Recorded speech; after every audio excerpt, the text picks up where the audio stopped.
How to transfer photos from Google Photos to laptop.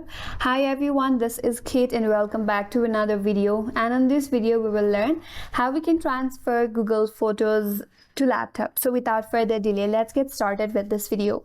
First of all, you have to go to photos.google.com and make sure to sign in with your account.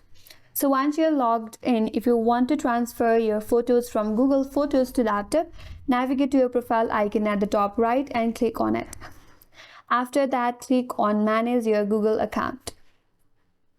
Once you land on this interface, navigate to menu bar. On your left hand side, click on Data and Privacy.